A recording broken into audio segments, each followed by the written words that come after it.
Hello hello. ഇന്ന് 30 minutes എൻ്റെ കൂടെ ആരെങ്കിലുമൊക്കെ നടന്നായിരുന്നോ? ഓക്കെ.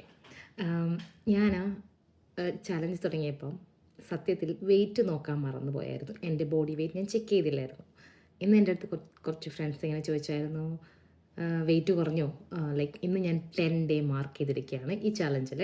എൻ്റെ കൂടെ നടക്കുന്നവർ 10 ഡേ ആയിട്ടുണ്ടാവില്ല, കാരണം ഞാൻ ഫസ്റ്റ് 2 ഡേയ്സ് കഴിഞ്ഞിട്ടാണ് ചലഞ്ച് ഇങ്ങനെ സോഷ്യൽ മീഡിയയിൽ ഇട്ടത്. അപ്പോൾ മോസ്റ്റ്ലി എൻ്റെ കൂടെ നടക്കുന്ന കുറേ പേരൊക്കെ ഇപ്പോൾ 8 ഡേയോ 7 ഡേയ്സോ ഒക്കെ ആയിരിക്കും. ഇനി അതല്ല, ഇന്നലെയാണ് എന്നെ കണ്ടെങ്കിൽ കൂടെ കുടിക്കോ, നോ പ്രോബ്ലം. അപ്പോൾ പറഞ്ഞു വന്നത് എന്താ വെച്ചാൽ, ഞാൻ വെയിറ്റ് ചെക്ക് ചെയ്യാൻ മറന്നുപോയി. എന്നിട്ടൊരു 5th ഡേ ഒക്കെ ആയപ്പോൾ ഞാൻ വെയിറ്റ് ചെക്ക് ചെയ്തിട്ടുണ്ട്. പക്ഷേ my intention with this plan not a weight loss plan അല്ല. ഞാനൊരു സെഡൻറ്ററി ലൈഫ് സ്റ്റൈലുമാണ്, സെഡൻറ്ററി വർക്ക് ലൈഫാണ് എൻ്റെത്.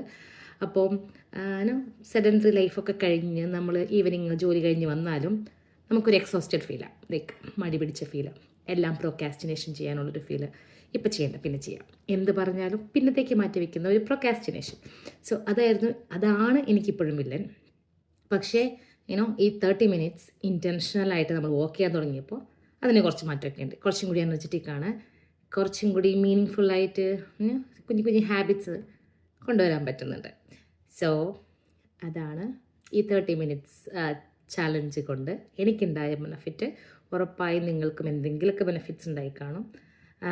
എപ്പോഴും മോട്ടിവേറ്റഡ് ആയിരിക്കില്ല, പക്ഷെ നമ്മൾ പുഷ് ചെയ്യും.